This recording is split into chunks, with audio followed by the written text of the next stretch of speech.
Gender Trouble, Feminism, and the Subversion of Identity by Judith Butler. 2. Prohibition, Psychoanalysis, and the Production of the Heterosexual Matrix. The straight mind continues to affirm that incest, and not homosexuality, represents its major interdiction. Thus, when thought by the straight mind, homosexuality is nothing but heterosexuality. Monique Wittig, The Straight Mind. On occasion, feminist theory has been drawn to the thought of an origin, a time before what some would call patriarchy that would provide an imaginary perspective from which to establish the contingency of the history of women's oppression. Debates have emerged over whether pre-patriarchal cultures have existed, whether they were matriarchal or matrilineal in structure, whether patriarchy could be shown to have a beginning and, hence, be subject to an end. The critical impetus behind these kinds of inquiry sought understandably to show that the anti-feminist argument in favor of the inevitability of patriarchy constituted a reification and naturalization of a historical and contingent phenomenon. Although the turn to a pre-patriarchal state of culture was intended to expose the self-reification of patriarchy, that pre-patriarchal scheme has proven to be a different sort of reification. More recently, some feminists have offered a reflexive critique of some reified constructs within feminism itself. The very notion of patriarchy has threatened to become a universalizing concept that overrides or reduces distinct articulations of gender asymmetry in different cultural contexts.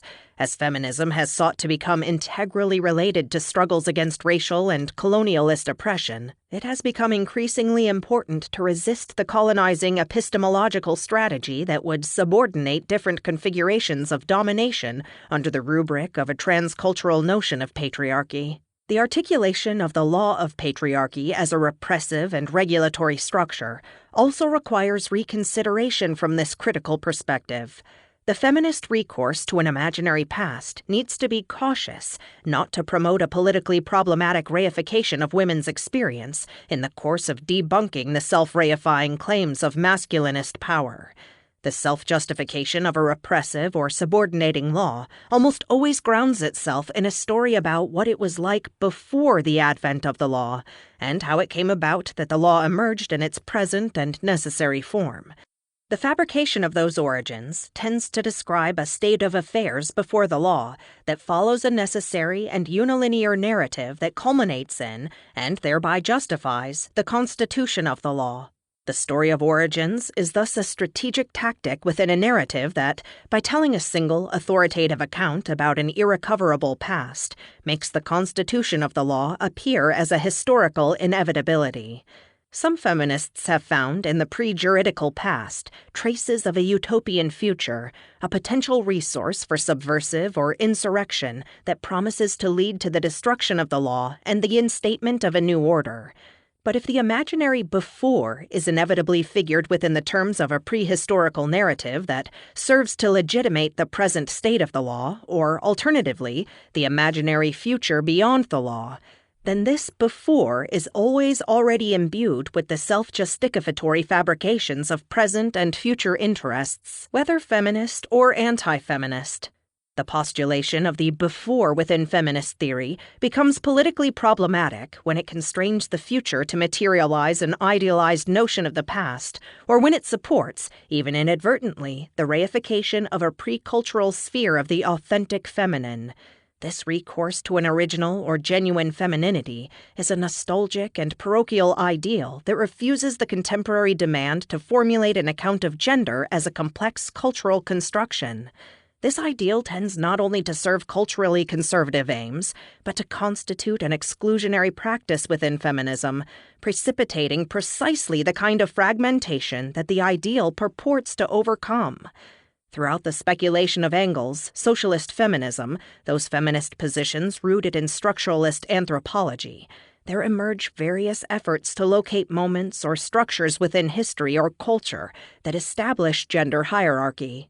The isolation of such structures or key periods is pursued in order to repudiate those reactionary theories which would naturalize or universalize the subordination of women. As significant efforts to provide a critical displacement of the universalizing gestures of oppression, these theories constitute part of the contemporary theoretical field in which a further contestation of oppression is taking place. The question needs to be pursued, however, whether these powerful critiques of gender hierarchy make use of presuppositional fictions that entail problematic normative ideals. Levi-Strauss's structuralist anthropology, including the problematic nature/culture distinction, has been appropriated by some feminist theorists to support and elucidate the sex/gender distinction, the position that there is a natural or biological female who is subsequently transformed into a socially subordinate woman, with the consequence that sex is to nature, or the raw, as gender is to culture, or the cooked. If Levi-Strauss's framework were true, it would be possible to trace the transformation of sex into gender by locating that stable mechanism of cultures, the exchange rules of kinship, which affect that transformation in fairly regular ways. Within such a view, sex is before the law in the sense that it is culturally and political undetermined, providing the raw material of culture, as it were, that begins to signify only through and after its subjection to the rules of kinship. This very concept of sex as matter, sex as instrument of cultural signification, however, is a discursive formation that acts as a naturalized foundation for the nature/culture distinction and the strategies of domination that distinction supports. The binary relation between culture and nature promotes a relationship of hierarchy in which culture freely imposes meaning on nature, and hence renders it into an other to be appropriated to its own limitless uses, safeguarding the ideality of the signifier and the structure of signification on the model of domination. Anthropologists Marilyn Strathern and Carol McCormick have argued that nature/culture discourse regularly figures nature as female, in need of subordination by a culture that is invariably figured as male, active and abstract. As in the existential dialectic of misogyny, this is yet another instance in which reason and mind are associated with masculinity and agency, while the body and nature are considered to be the mute facticity of the feminine, awaiting signification from an opposing masculine subject. As in that misogynist dialectic, materiality and meaning are mutually exclusive terms. The sexual politics that construct and maintain this distinction are effectively concealed by the discursive production of a nature, and indeed, a natural sex that postures as the unquestioned foundation of culture. Critics of structuralism, such as Clifford Geertz, have argued that its universalizing framework discounts the multiplicity of cultural configurations of nature. The analysis that assumes nature to be singular and prediscursive cannot ask what qualifies as nature within a given cultural context, and for what purposes. Is the dualism necessary at all? How are the sex/gender and nature/culture dualisms constructed and naturalized in and through one another? What gender hierarchies do they serve? And what relations of subordination do they reify? If the very designation of sex is political, then sex, that designation supposed to be most in the raw, proves to be always already cooked, and the central distinctions of structuralist anthropology appear to collapse. The effort to locate a sexed nature before the law seems to be rooted, understandably, in the more fundamental project to be able to think that the patriarchal law is not universally true and all-determining. Indeed, if constructed gender is all there is, then there appears to be no outside, no epistemic anchor in a pre-cultural before that might serve as an alternative epistemic point of departure for a critical assessment of existing gender relations. Locating the mechanism whereby sex is transformed into gender is meant to establish not only the constructedness of gender, its unnatural and non-necessary status, but the cultural universality of oppression in non-biologistic terms. How is this mechanism formulated? Can it be found or merely imagined? Is the designation of its ostensible universality any less of a reification than the position that grounds universal oppression in biology? Only when the mechanism of gender construction implies the contingency of that construction does constructedness, per se, prove useful to the political project to enlarge the scope of possible gender configurations. If, however, it is a life of the body beyond the law, or a recovery of the body before the law, which then emerges as the normative goal of feminist theory, such a norm effectively takes the focus of feminist theory away from the concrete terms of contemporary cultural struggle. Indeed, the following sections on psychoanalysis, structuralism, and the status and power of their gender-instituting prohibitions center precisely on this notion of the law. What is its ontological status? Is it juridical, oppressive, and reductive in its workings, or does it inadvertently create the possibility of its own cultural displacement? To what extent does the articulation of a body prior to articulation performatively contradict itself and spawn alternatives in its place? 1. Structuralism's critical exchange. Structuralist discourse tends to refer to the law in the singular, in accord with Levi-Strauss's contention that there is a universal structure of regulating exchange that characterizes all systems of kinship. According to the elementary structures of kinship, the object of exchange that both consolidates and differentiates kinship relations is women, given as gifts from one patrilineal clan to another through the institution of marriage. The bride, the gift, the object of exchange constitutes a sign and a value that opens a channel of exchange that not only serves the functional purpose of facilitating trade, but performs the symbolic or ritualistic purpose of consolidating the internal bonds, the collective identity of each clan differentiated through the act. In other words, the bride functions as a relational term between groups of men. She does not have an identity, and neither does she exchange one identity for another. She reflects masculine identity precisely through being the site of its absence. Clan members, invariably male, invoke the prerogative of identity through marriage, a repeated act of symbolic differentiation. Exogamy distinguishes and binds patronymically specific kinds of men. Patrilineity is secured through the ritualistic expulsion of women, and, reciprocally, the ritualistic importation of women. As wives, women not only secure the reproduction of the name, the functional purpose, but effect a symbolic intercourse between clans of men. As the site of a patronymic exchange, women are and are not the patronymic sign, excluded from the signifier, the very patronym they bear. The woman in marriage qualifies not as an identity, but only as a relational term that both distinguishes and binds the various clans to a common but internally differentiated patrilineal identity. The structural systematicity of Levi-Strauss's explanation of kinship relations appeals to a universal logic that appears to structure human relations.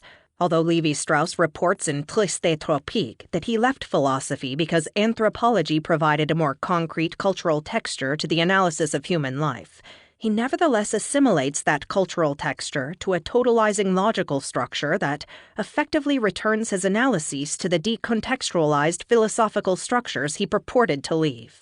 Although a number of questions can be raised about the presumptions of universality in Levi-Strauss's work, as they are in anthropologist Clifford Geertz's local knowledge, the questions here concern the place of identitarian assumptions in this universal logic and the relationship of that identitarian logic to the subordinate status of women within the cultural reality that this logic describes. If the symbolic nature of exchange has its universally human character as well, and if that universal structure distributes identity to male persons and a subordinate and relational negation or lack to women, then this logic might well be contested by a position or set of positions excluded from its very terms. What might an alternative logic of kinship be like? To what extent do identitarian logical systems always require the construction of socially impossible identities to occupy an unnamed, excluded, but presuppositional relation subsequently concealed by the logic itself? Here, the impetus for Irigare's marking off of the phallogocentric economy becomes clear, as does a major post-structuralist impulse within feminism that questions whether an effective critique of phallogocentrism requires a displacement of the symbolic as defined by Levi-Strauss. The totality and closure of language is both presumed and contested within structuralism. Although Saussure understands the relationship of signifier and signified to be arbitrary, he places this arbitrary relation within a necessarily complete linguistic system. All linguistic terms presuppose a linguistic totality of structures, the entirety of which is presupposed and implicitly recalled for any one term to bear meaning. This quasi-Leibnizian view, in which language figures as a systematic totality, effectively suppresses the moment of difference between signifier and signified, relating and unifying that moment of arbitrariness within a totalizing field. The post-structuralist break with Saussure, and with the identitarian structures of exchange found in Levi-Strauss, refutes the claims of totality and universality and the presumption of binary structural oppositions that implicitly operate to quell the insistent ambiguity and openness of linguistic and cultural signification. As a result, the discrepancy between signifier and signified becomes the operative and limitless différence of language, rendering all referentiality into a potentially limitless displacement. For Levi-Strauss, the masculine cultural identity is established through an overt act of differentiation between patrilineal clans, where the difference in this relation is Hegelian, that is, one which simultaneously distinguishes and binds. But the difference established between men and women who effect the differentiation between men eludes the dialectic altogether. In other words, the differentiating moment of social exchange appears to be a social bond between men, a Hegelian unity between masculine terms that are simultaneously specified and individualized. On an abstract level, this is an identity indifference, since both clans retain a similar identity, male, patriarchal, and patrilineal. Bearing different names, they particularize themselves within this all-encompassing masculine cultural identity. But what relation instates women as the object of exchange, clothed first in one patronym and then another?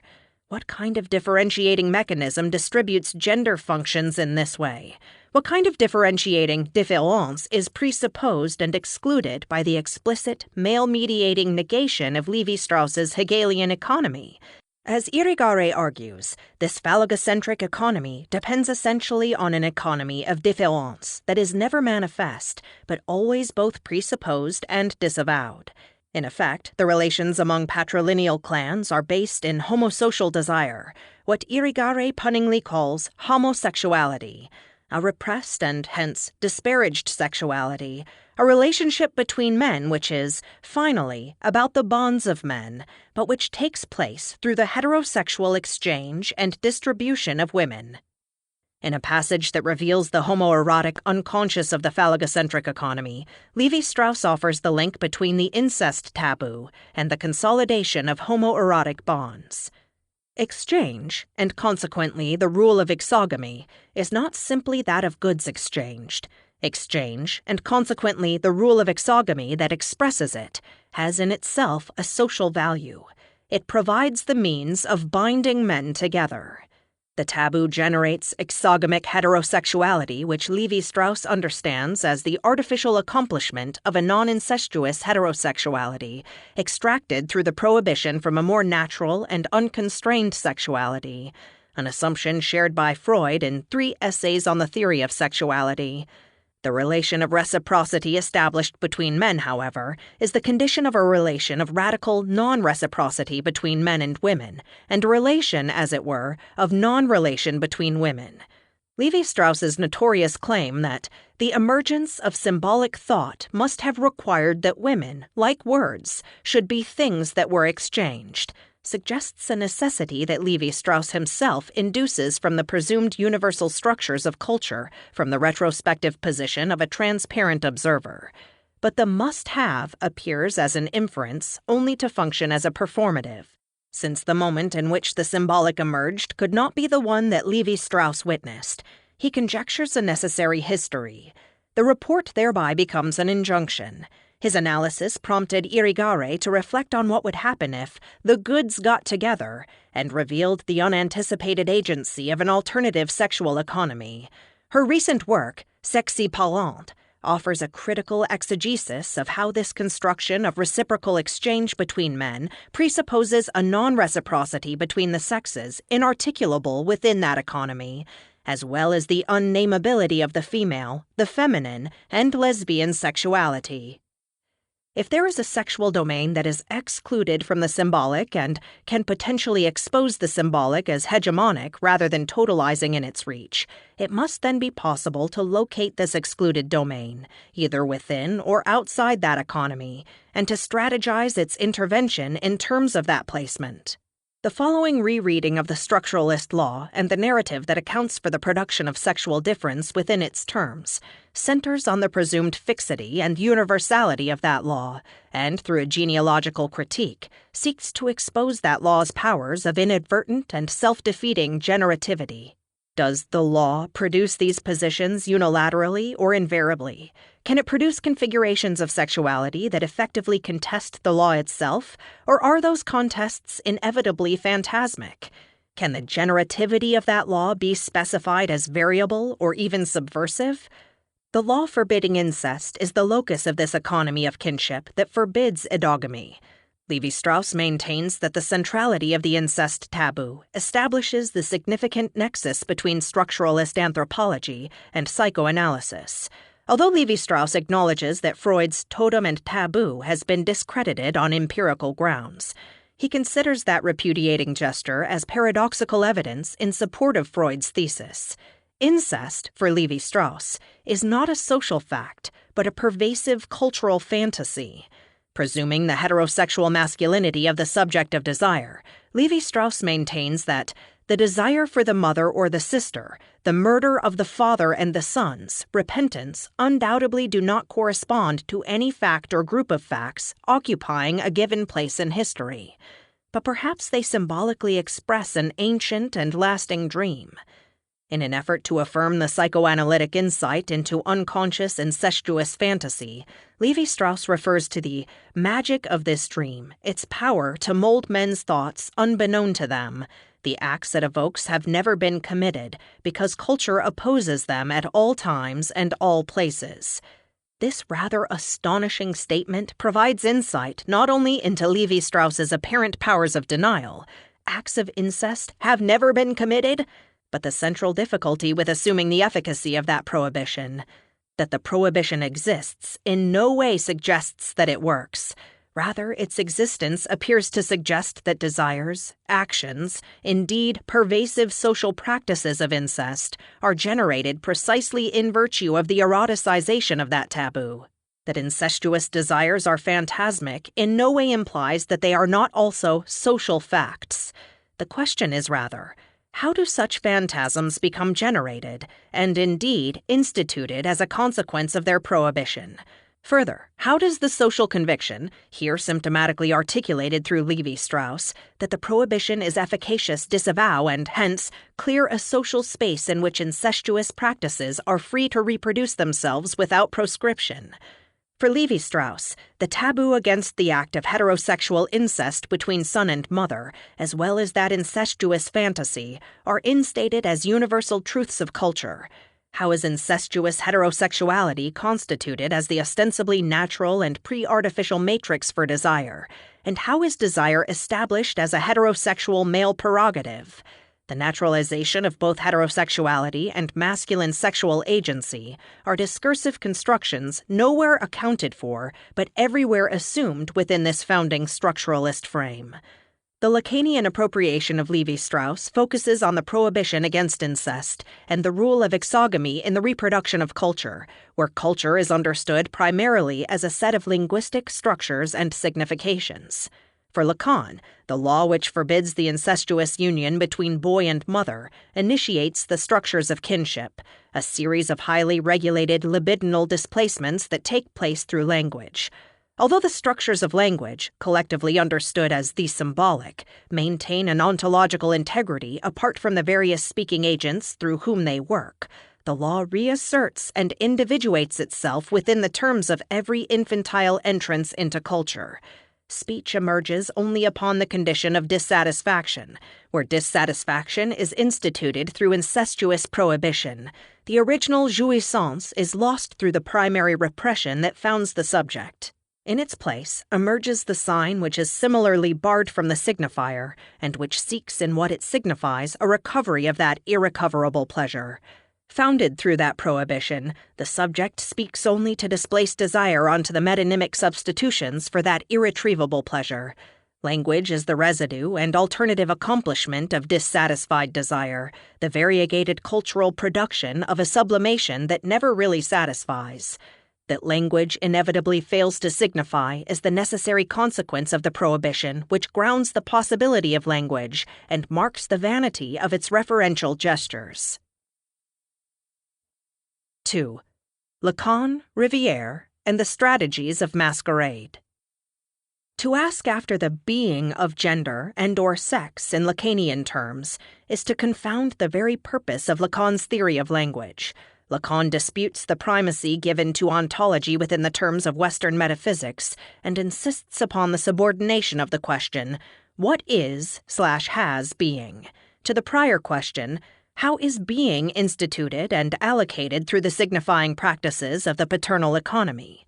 The ontological specification of being, negation, and their relations is understood to be determined by a language structured by the paternal law and its mechanisms of differentiation. A thing takes on the characterization of being and becomes mobilized by that ontological gesture only within a structure of signification that, as the symbolic, is itself pre-ontological. There is no inquiry, then, into ontology per se, no access to being, without a prior inquiry into the being of the phallus, the authorizing signification of the law that takes sexual difference as a presupposition of its own intelligibility.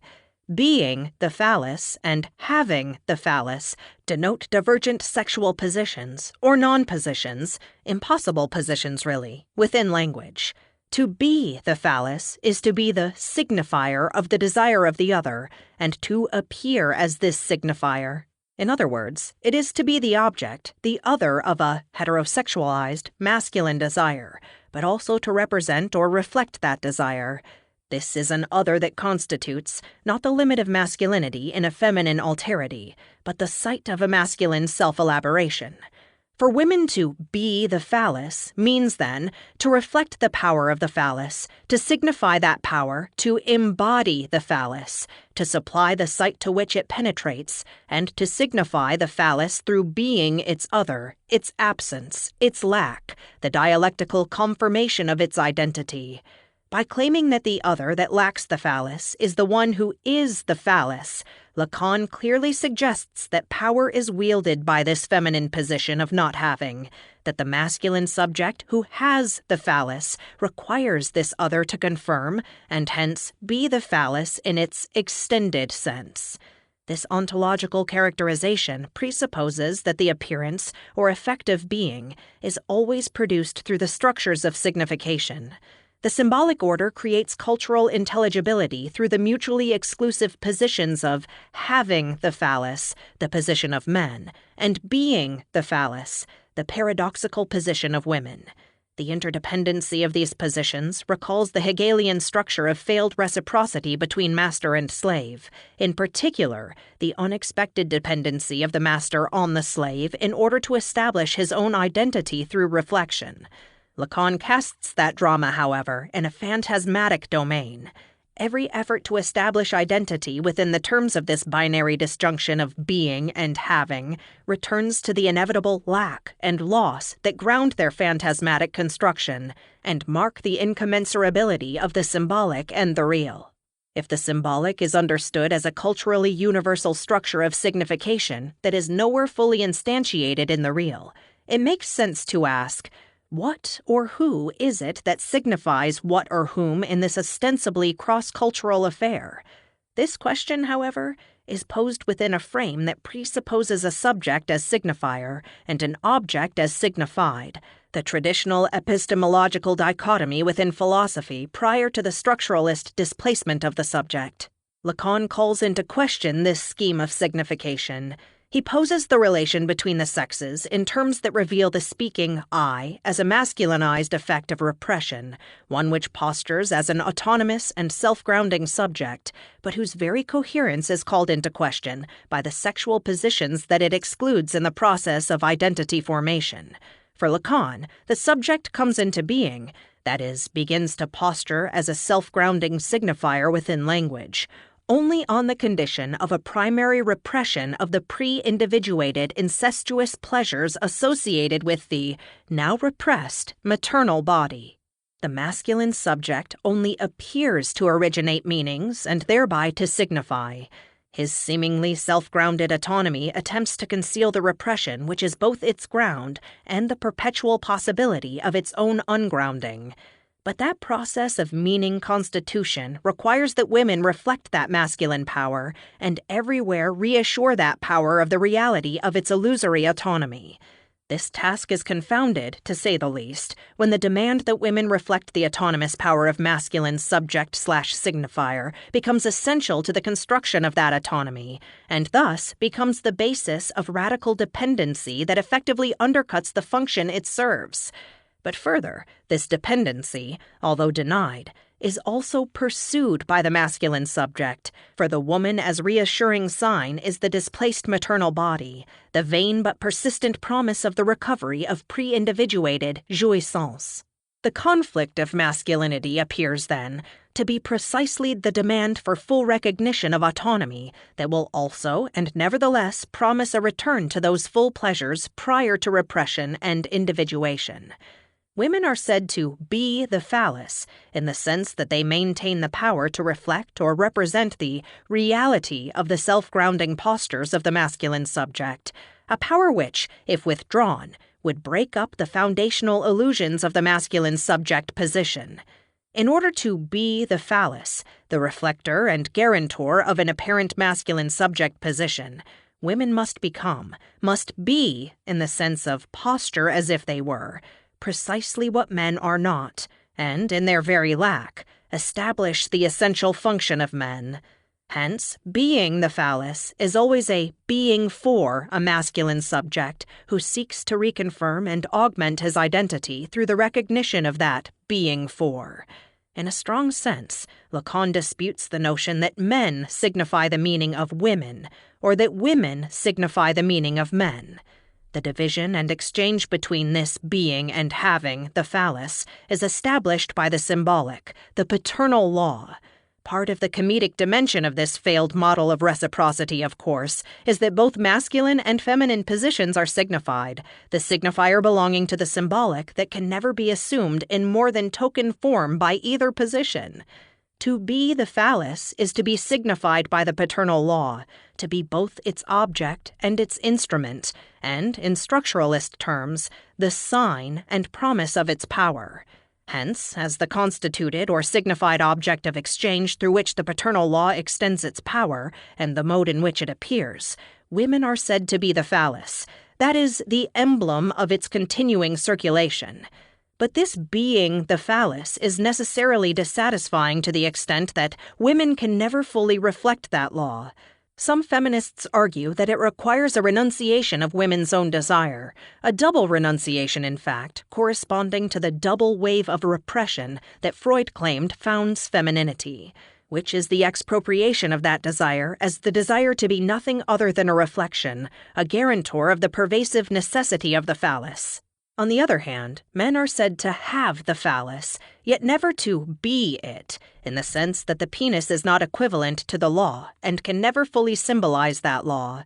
Hence, there is a necessary or presuppositional impossibility to any effort to occupy the position of having the phallus, with the consequence that both positions of having and being are, in Lacan's terms, finally to be understood as comedic failures that are nevertheless compelled to articulate and enact these repeated impossibilities.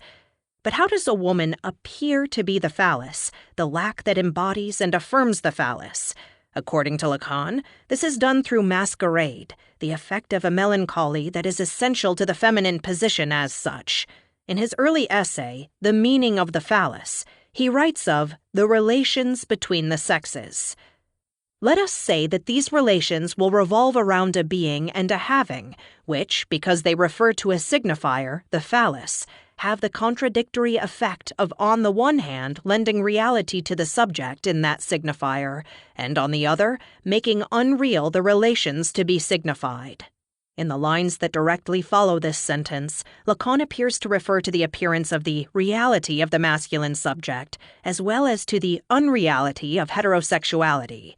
He also appears to refer to the position of women. My interpretation is within brackets. This follows from the intervention of an appearing which gets substituted for the having. A substitution is required, no doubt, because women are said not to have, so as to protect it on one side and to mask its lack on the other. Although there is no grammatical gender here, it seems that Lacan is describing the position of women for whom lack is characteristic, and hence in need of masking, and who are in some unspecified sense in need of protection. Lacan then states that this situation produces the effect that the ideal or typical manifestations of behavior in both sexes, up to and including the act of sexual copulation, are entirely propelled into comedy. Lacan continues this exposition of heterosexual comedy by explaining that this appearing as being, the phallus that women are compelled to do, is inevitably masquerade. The term is significant because it suggests contradictory meanings.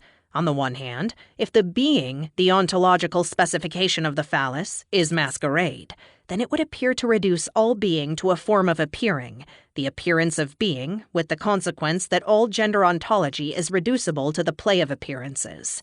On the other hand, masquerade suggests that there is a being, or ontological specification of femininity prior to the masquerade, a feminine desire or demand that is masked and capable of disclosure, that indeed might promise an eventual disruption and displacement of the phallogocentric signifying economy.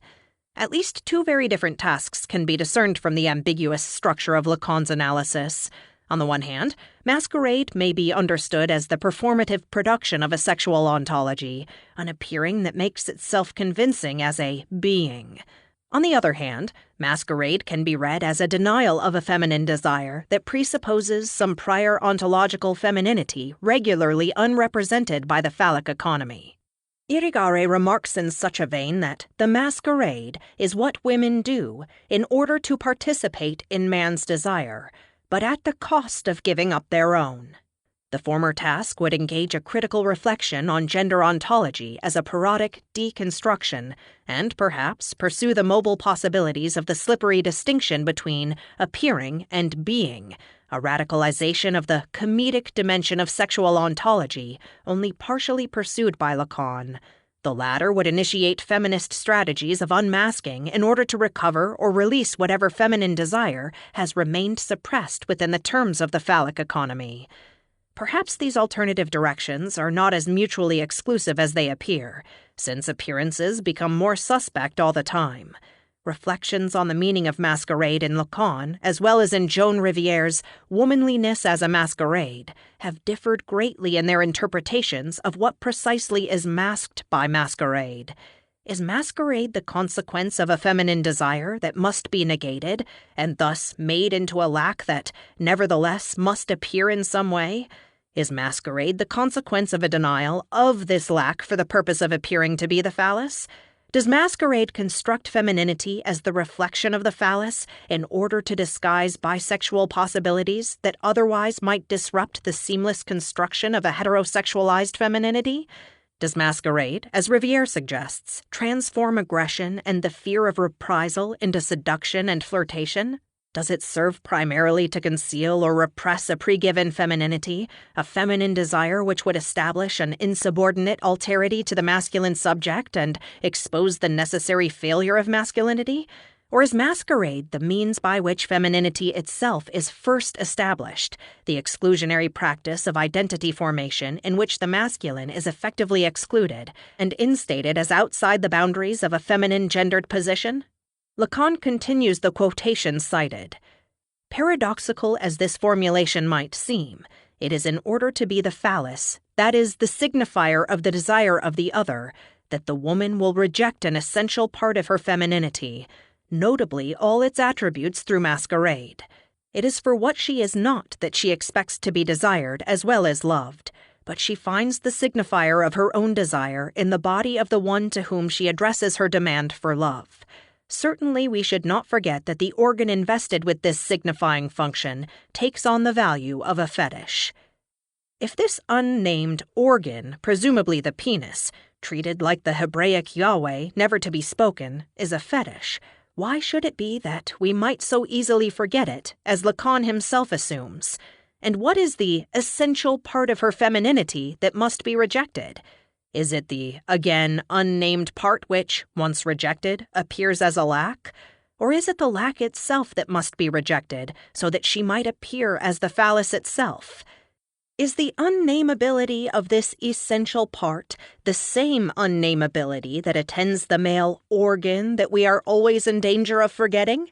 Is this precisely that forgetfulness that constitutes the repression at the core of feminine masquerade? Is it a presumed masculinity that must be forfeited in order to appear as the lack that confirms and therefore is the phallus? Or is it a phallic possibility that must be negated in order to be that lack that confirms? Lacan clarifies his own position as he remarks that the function of the mask dominates the identifications through which refusals of love are resolved. In other words, the mask is part of the incorporative strategy of melancholy, the taking on of attributes of the object/other that is lost, where loss is the consequence of a refusal of love.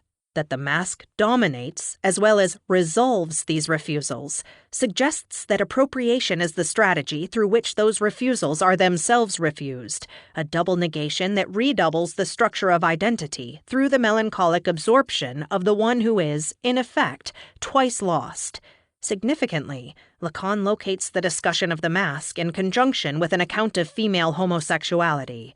He claims that the orientation of feminine homosexuality, as observation shows, follows from a disappointment which reinforces the side of the demand for love. Who is observing and what is being observed are conveniently elided here, but Lacan takes his commentary to be obvious to anyone who cares to look. What one sees through observation is the founding disappointment of the female homosexual, where this disappointment recalls the refusals that are dominated/resolved through masquerade. One also observes, somehow, that the female homosexual is subject to a strengthened idealization, a demand for love that is pursued at the expense of desire. Lacan continues this paragraph on feminine homosexuality with the statement partially quoted, "These remarks should be qualified by going back to the function of the mask, which is to dominate the identifications through which refusals of love are resolved. And if female homosexuality is understood as a consequence of a disappointment, as observation shows, then this disappointment must appear, and appear clearly, in order to be observed. If Lacan presumes that female homosexuality issues from a disappointed heterosexuality, as observation is said to show, could it not be equally clear to the observer that heterosexuality issues from a disappointed homosexuality? Is the mask of the female homosexual that is observed, and if so, what clearly readable expression gives evidence of that disappointment and that orientation, as well as the displacement of desire by the idealized demand for love? Lacan is perhaps suggesting that what is clear to observation is the desexualized status of the lesbian, the incorporation of a refusal that appears as the absence of desire. But we can understand this conclusion to be the necessary result of a heterosexualized and masculine observational point of view that takes lesbian sexuality to be a refusal of sexuality per se, only because sexuality is presumed to be heterosexual, and the observer, here constructed as the heterosexual male, is clearly being refused. Indeed, is this account not the consequence of a refusal that disappoints the observer, and whose disappointment, disavowed and projected, is made into the essential character of the women who effectively refuse him? In a characteristic gliding over pronomial locations, Lacan fails to make clear who refuses whom. As readers, we are meant, however, to understand that this free-floating refusal is linked in a significant way to the mask. If every refusal is, finally, a loyalty to some other bond in the present or the past, refusal is simultaneously preservation as well. The mask thus conceals this loss, but preserves and negates this loss through its concealment. The mask has a double function, which is the double function of melancholy. The mask is taken on through the process of incorporation, which is a way of inscribing and then wearing a melancholic identification in and on the body. In effect, it is the signification of the body in the mold of the other who has been refused. Dominated through appropriation, every refusal fails, and the refuser becomes part of the very identity of the refused, indeed, becomes the psychic refuse of the refused. The loss of the object is never absolute because it is redistributed within a psychic/corporeal boundary that expands to incorporate that loss. This locates the process of gender incorporation within the wider orbit of melancholy. Published in 1929, Joan Riviere's essay, Womanliness as a Masquerade, introduces the notion of femininity as masquerade in terms of a theory of aggression and conflict resolution. This theory appears at first to be far afield from Lacan's analysis of masquerade in terms of the comedy of sexual positions. She begins with a respectful review of Ernest Jones's typology of the development of female sexuality into heterosexual and homosexual forms. She focuses, however, on the intermediate types that blur the boundaries between the heterosexual and the homosexual, and implicitly contest the descriptive capacity of Jones's classificatory system. In a remark that resonates with Lacan's facile reference to observation, Riviere seeks recourse to mundane perception or experience to validate her focus on these intermediate types. In daily life, types of men and women are constantly met with who, while mainly heterosexual in their development, plainly display strong features of the other sex. What is here most plain is the classifications that condition and structure the perception of this mix of attributes. Clearly, Riviere begins with set notions about what it is to display characteristics of one's sex, and how it is that those plain characteristics are understood to express or reflect an ostensible sexual orientation. This perception or observation not only assumes a correlation among characteristics, desires, and orientations, but creates that unity through the perceptual act itself. Riviere's postulated unity between gender attributes and a naturalized orientation appears as an instance of what Wittig refers to as the imaginary formation of sex. And yet, Riviere calls into question these naturalized typologies through an appeal to a psychoanalytic account that locates the meaning of mixed gender attributes in the interplay of conflicts. Significantly, she contrasts this kind of psychoanalytic theory with one that would reduce the presence of ostensibly masculine attributes in a woman to a radical or fundamental tendency. In other words, the acquisition of such attributes and the accomplishment of a heterosexual or homosexual orientation are produced through the resolution of conflicts that have as their aim the suppression of anxiety. Citing Ferenczi in order to establish an analogy with her own account, Riviere writes, Ferenczi pointed out that homosexual men exaggerate their heterosexuality as a defense against their homosexuality.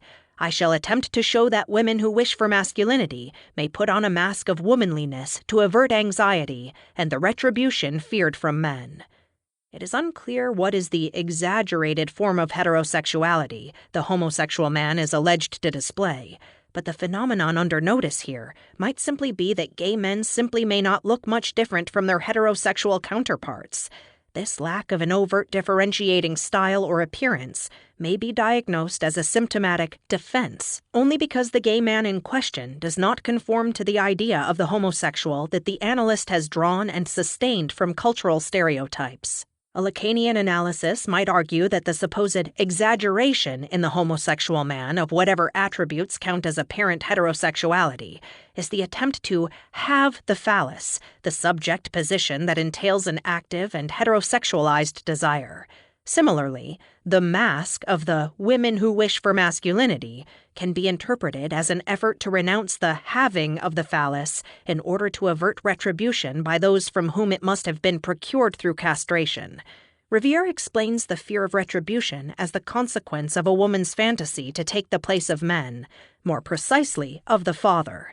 In the case that she herself examines, which some consider to be autobiographical, the rivalry with the father is not over the desire of the mother, as one might expect, but over the place of the father in public discourse as speaker, lecturer, writer, that is, as a user of signs rather than a sign object, an item of exchange.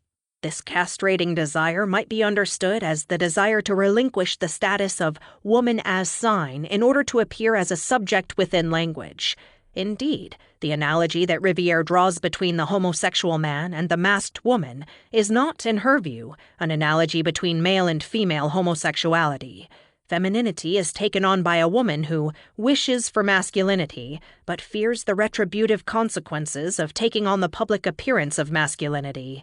Masculinity is taken on by the male homosexual who presumably seeks to hide, not from others but from himself, an ostensible femininity.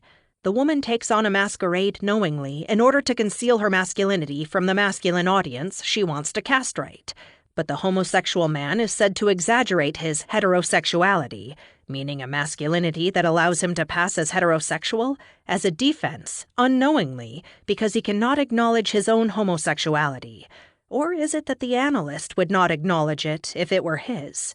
In other words, the homosexual man takes unconscious retribution on himself, both desiring and fearing the consequences of castration.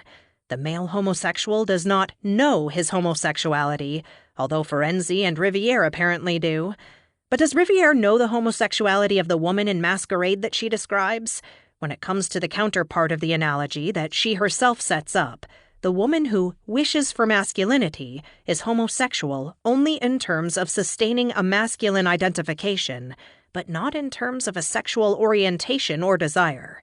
Invoking Jones's typology once again, as if it were a phallic shield, she formulates a defense that designates as asexual a class of female homosexuals understood as the masquerading type.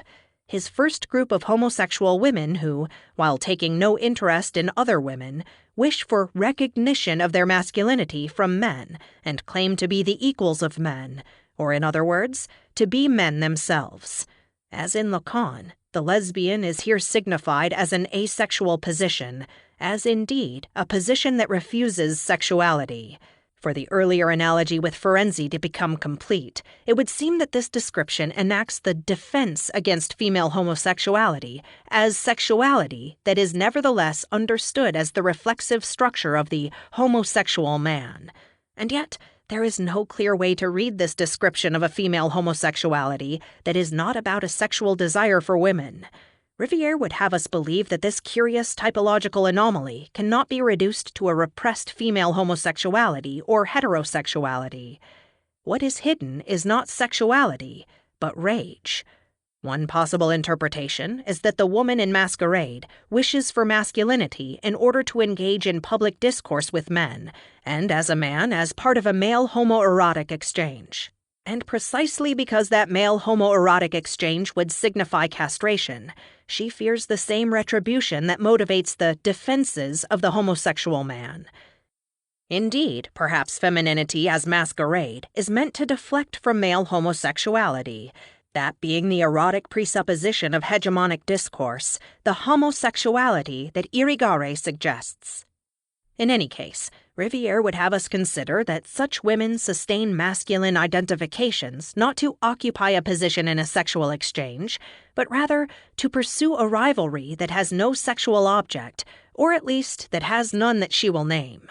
Riviere's text offers a way to reconsider the question, what is masked by masquerade? In a key passage that marks a departure from the restricted analysis demarcated by Jones's classificatory system, she suggests that masquerade is more than the characteristic of an intermediate type, that it is central to all womanliness. The reader may now ask how I define womanliness, or where I draw the line between genuine womanliness and the masquerade. My suggestion is not, however, that there is any such difference. Whether radical or superficial, they are the same thing.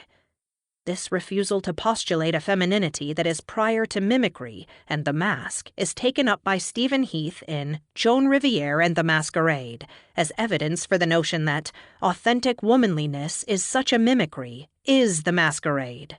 Relying on the postulated characterization of libido as masculine, Heath concludes that femininity is the denial of that libido, the dissimulation of a fundamental masculinity.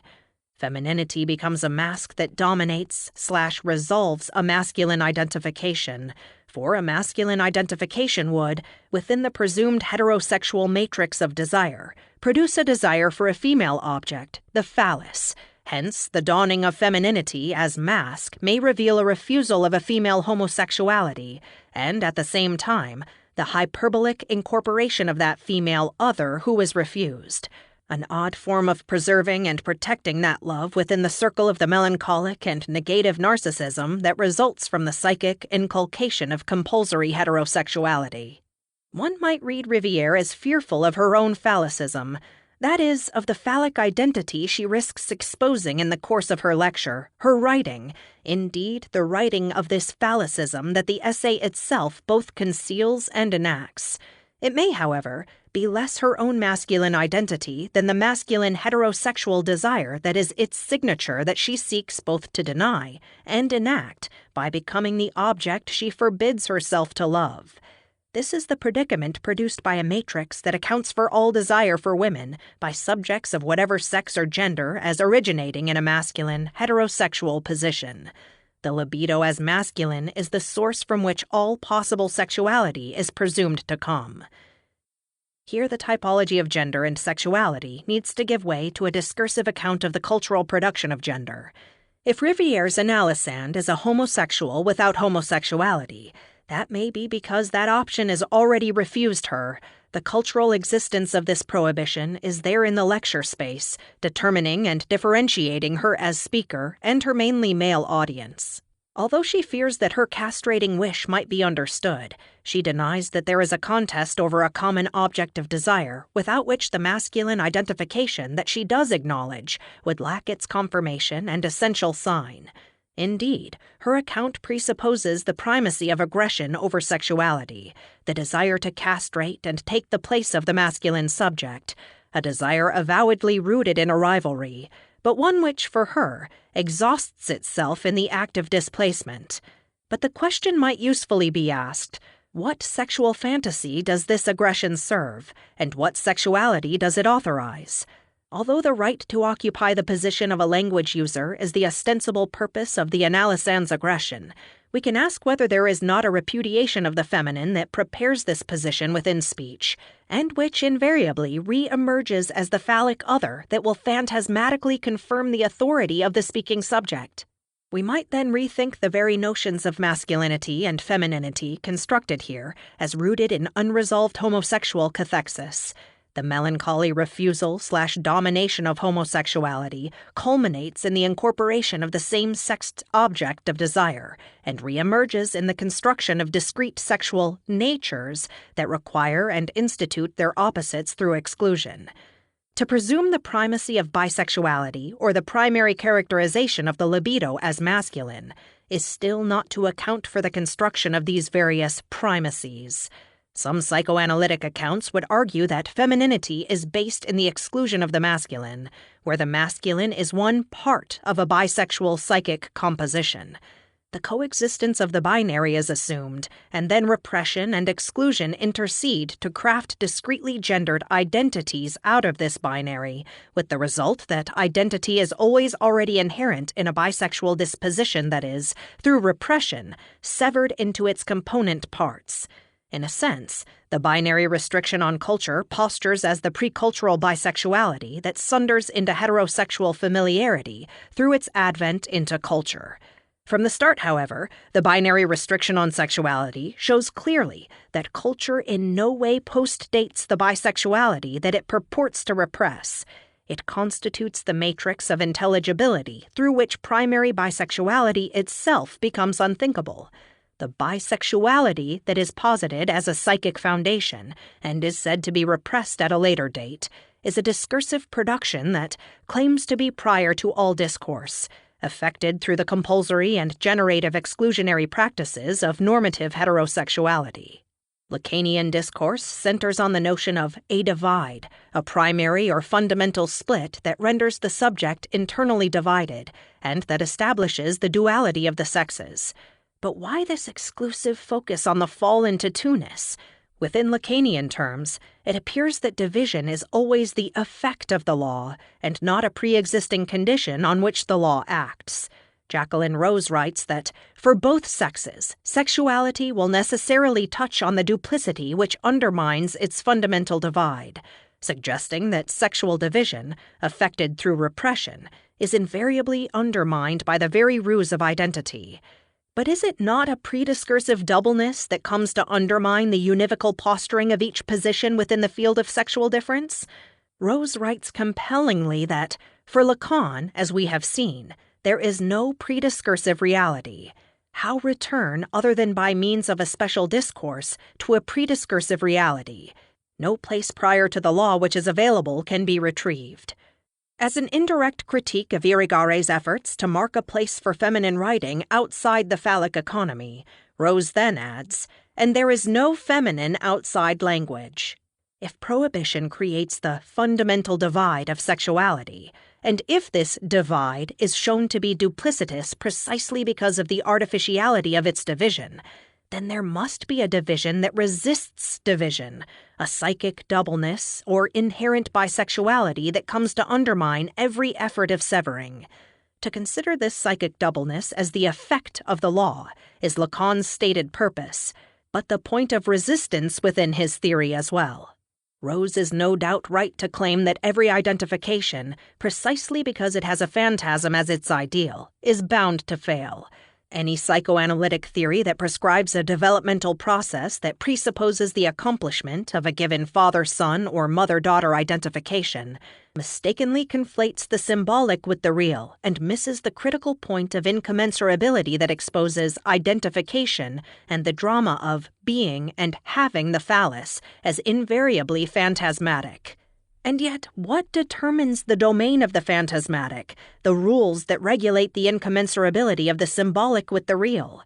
It is clearly not enough to claim that this drama holds for Western, late capitalist household dwellers, and that perhaps in some yet-to-be-defined epoch, some other symbolic regime will govern the language of sexual ontology. By instituting the symbolic as invariably phantasmatic, the invariably wanders into an inevitably generating a description of sexuality in terms that promote cultural stasis as its result. The rendition of Lacan that understands the prediscursive as an impossibility promises a critique that conceptualizes the law as prohibitive and generative at once. That the language of physiology or disposition does not appear here is welcome news, but binary restrictions nevertheless still operate to frame and formulate sexuality and delimit in advance the forms of its resistance to the real. In marking off the very domain of what is subject to repression, exclusion operates prior to repression, that is, in the delimitation of the law and its objects of subordination. Although one can argue that, for Lacan, repression creates the repressed through the prohibitive and paternal law, that argument does not account for the pervasive nostalgia for the lost fullness of jouissance in his work. Indeed, the loss could not be understood as loss unless the very irrecoverability of that pleasure did not designate a past that is barred from the present through the prohibitive law. That we cannot know that past from the position of the founded subject is not to say that that past does not re-emerge within that subject's speech as failure, discontinuity, metonymic slippage. As the truer noumenal reality existed for Kant, the pre-juridical past of jouissance is unknowable from within spoken language. That does not mean, however, that this past has no reality. The very inaccessibility of the past, indicated by metonymic slippage in contemporary speech, confirms that original fullness as the ultimate reality. The further question emerges: what plausibility can be given to an account of the symbolic that requires a conformity to the law that proves impossible to perform, and that makes no room for the flexibility of the law itself, its cultural reformulation in more plastic forms? The injunction to become sexed in the ways prescribed by the symbolic always leads to failure, and, in some cases, to the exposure of the phantasmatic nature of sexual identity itself. The symbolic's claim to be cultural intelligibility, in its present and hegemonic form, effectively consolidates the power of those phantasms, as well as the various dramas of identificatory failures. The alternative is not to suggest that identification should become a viable accomplishment, but there does seem to be a romanticization, or indeed a religious idealization, of failure, humility, and limitation before the law, which makes the Lacanian narrative ideologically suspect. The dialectic between a juridical imperative that cannot be fulfilled and an inevitable failure before the law recalls the tortured relationship between the God of the Old Testament and those humiliated servants who offer their obedience without reward. That sexuality now embodies this religious impulse in the form of the demand for love, considered to be an absolute demand that is distinct from both need and desire, a kind of ecstatic transcendence that eclipses sexuality altogether, lends further credibility to the symbolic as that which operates for human subjects as the inaccessible but all-determining deity. This structure of religious tragedy in Lacanian theory effectively undermines any strategy of cultural politics to configure an alternative imagery for the play of desires. If the symbolic guarantees the failure of the tasks it commands, perhaps its purposes, like those of the Old Testament God, are altogether unteleological.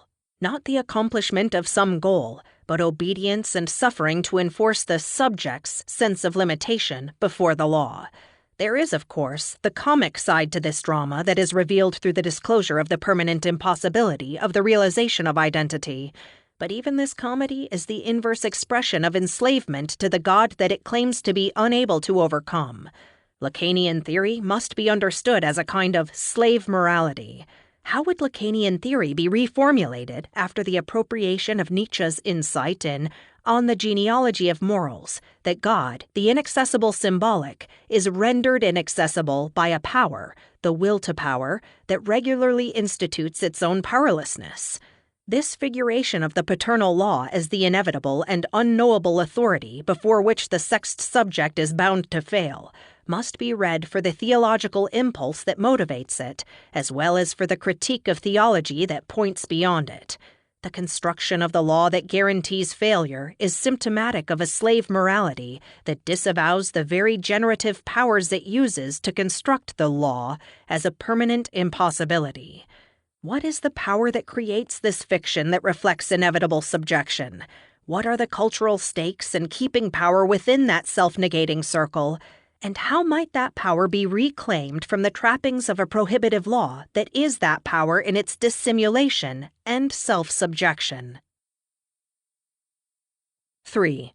Freud and the Melancholia of Gender. Although Riviere maintains that the structure of femininity and melancholy cross-check, and Kristeva identifies motherhood with melancholy in Motherhood According to Bellini, as well as Soleil Noir, Dépression et Mélancolie, there has been little effort to understand the melancholic denial/preservation of homosexuality in the production of gender within the heterosexual frame. Freud isolates the mechanism of melancholia as essential to ego formation and character, but only alludes to the centrality of melancholia to gender. In The Ego and the Id, 1923, he elaborates on the structure of mourning as the incipient structure of ego formation, a thesis whose traces can be found in the 1917 essay, Mourning and Melancholia. In the experience of losing another human being whom one has loved, Freud argues, the ego is said to incorporate that other into the very structure of the ego, taking on attributes of the other and sustaining the other through magical acts of imitation. The loss of the other whom one desires and loves is overcome through a specific act of identification that seeks to harbor that other within the very structure of the self. So, by taking flight into the ego, love escapes annihilation. 178. This identification is not simply momentary or occasional, but becomes a new structure of identity. In effect, the other becomes part of the ego through the permanent internalization of the other's attributes. In cases in which an ambivalent relationship is severed through loss, that ambivalence becomes internalized as a self-critical or self-debasing disposition in which the role of the other is now occupied and directed by the ego itself. The narcissistic identification with the object then becomes a substitute for the erotic cathexis, the result of which is that in spite of the conflict with the loved person, the love relation need not be given up. 170. Later, Freud makes clear that the process of internalizing and sustaining lost loves is crucial to the formation of the ego and its object choice. In The Ego and the Id, Freud refers to this process of internalization described in Mourning and Melancholia and remarks, "We succeeded in explaining the painful disorder of melancholia by supposing that, in those suffering from it, an object which was lost has been set up again inside the ego. That is, that an object cathexis has been replaced by an identification. At that time, however, we did not appreciate the full significance of this process and did not know how common and how typical it is. Since then, we have come to understand that this kind of substitution has a great share in determining the form taken by the ego, and that it makes an essential contribution towards building up what is called its character." As this chapter on the ego and the superego, ego ideal, proceeds, however, it is not merely character that is being described, but the acquisition of gender identity as well. In claiming that it may be that this identification is the sole condition under which the id can give up its objects, Freud suggests that the internalizing strategy of melancholia does not oppose the work of mourning, but may be the only way in which the ego can survive the loss of its essential emotional ties to others. Freud goes on to claim that the character of the ego is a precipitate of abandoned object cathexis, and that it contains the history of those object choices. 19. This process of internalizing lost loves becomes pertinent to gender formation when we realize that the incest taboo, among other functions, initiates a loss of love object for the ego, and that this ego recuperates from this loss through the internalization of the tabooed object of desire. In the case of a prohibited heterosexual union, it is the object which is denied, but not the modality of desire, so that the desire is deflected from that object onto other objects of the opposite sex. But in the case of a prohibited homosexual union, it is clear that both the desire and the object require renunciation, and so become subject to the internalizing strategies of melancholia. Hence, the young boy deals with his father by identifying himself with him. 21. In the first formation of the boy-father identification, Freud speculates that the identification takes place without the prior object cathexis. 21. Meaning that the identification is not the consequence of a love lost or prohibited of the son for the father. Later, however, Freud does postulate primary bisexuality as a complicating factor in the process of character and gender formation. With the postulation of a bisexual set of libidinal dispositions, there is no reason to deny an original sexual love of the son for the father, and yet Freud implicitly does. The boy does, however, sustain a primary cathexis for the mother, and Freud remarks that bisexuality there makes itself known in the masculine and feminine behavior with which the boy-child attempts to seduce the mother. Although Freud introduces the Oedipal complex to explain why the boy must repudiate the mother and adopt an ambivalent attitude toward the father, he remarks shortly afterward that it may even be that the ambivalence displayed in the relations to the parents should be attributed entirely to bisexuality, and that it is not, as I have represented above, developed out of identification in consequence of rivalry. 23 N1. But what would condition the ambivalence in such a case? Clearly, Freud means to suggest that the boy must choose not only between the two object choices, but the two sexual dispositions, masculine and feminine. That the boy usually chooses the heterosexual would, then, be the result, not the fear of castration by the father, but the fear of castration, that is, the fear of feminization associated within heterosexual cultures with male homosexuality. In effect, it is not primarily the heterosexual lust for the mother that must be punished and sublimated, but the homosexual cathexis that must be subordinated to a culturally sanctioned heterosexuality. Indeed, if it is primary bisexuality rather than the Oedipal drama of rivalry which produces the boy's repudiation of femininity and his ambivalence toward his father, then the primacy of the maternal cathexis becomes increasingly suspect, and consequently, the primary heterosexuality of the boy's object cathexis. Regardless of the reason for the boy's repudiation of the mother, do we construe the punishing father as a rival or as an object of desire who forbids himself as such? The repudiation becomes the founding moment of what Freud calls gender consolidation. Forfeiting the mother as object of desire, the boy either internalizes the loss through identification with her or displaces his heterosexual attachment, in which case he fortifies his attachment to his father and thereby consolidates his masculinity. As the metaphor of consolidation suggests, there are clearly bits and pieces of masculinity to be found within the psychic landscape, dispositions, sexual trends, and aims, but they are diffuse and disorganized, unbounded by the exclusivity of a heterosexual object choice.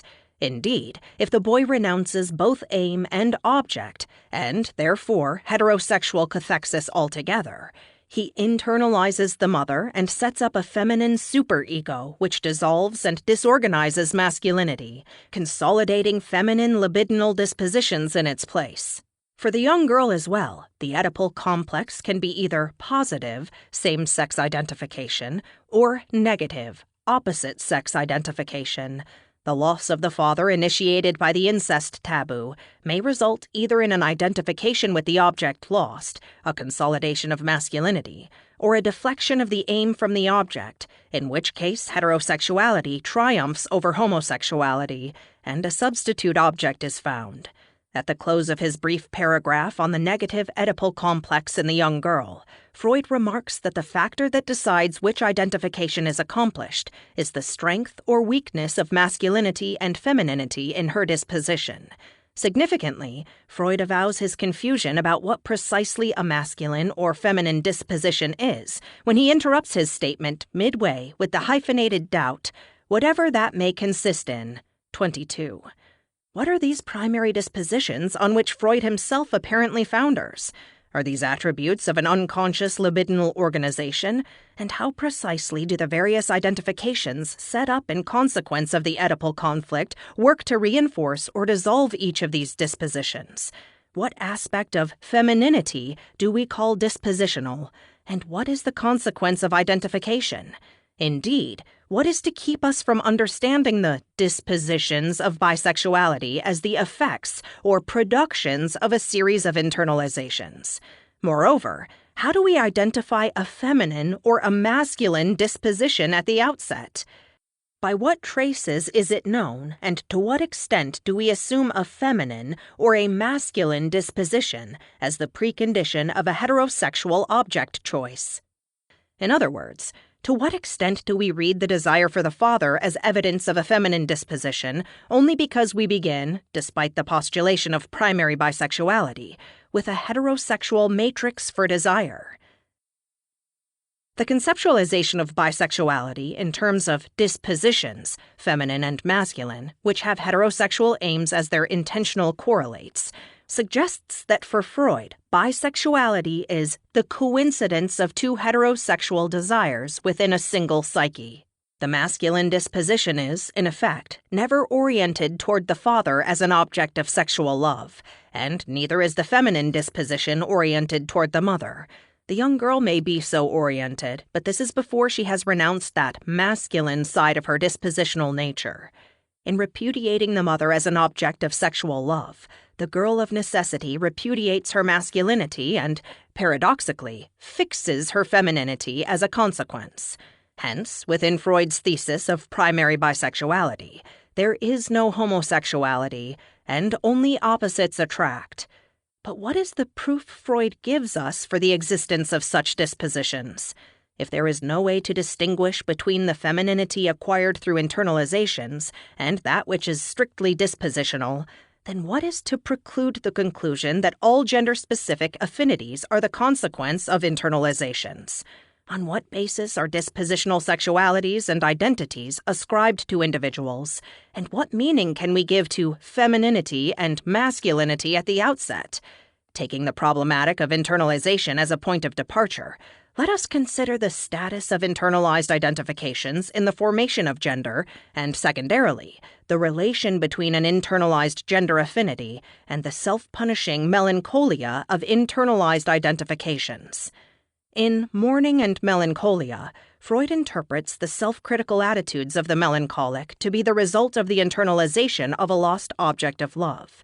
Precisely because that object is lost, even though the relationship remains ambivalent and unresolved, the object is brought inside the ego, where the quarrel magically resumes as an interior dialogue between two parts of the psyche.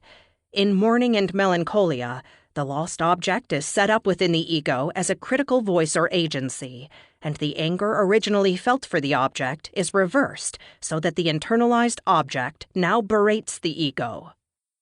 If one listens patiently to the many and various self-accusations of the melancholic, one cannot in the end avoid the impression that often the most violent of them are hardly applicable to the patient himself, but that with insignificant modifications they do fit someone else, some person whom the patient loves, has loved, or ought to love.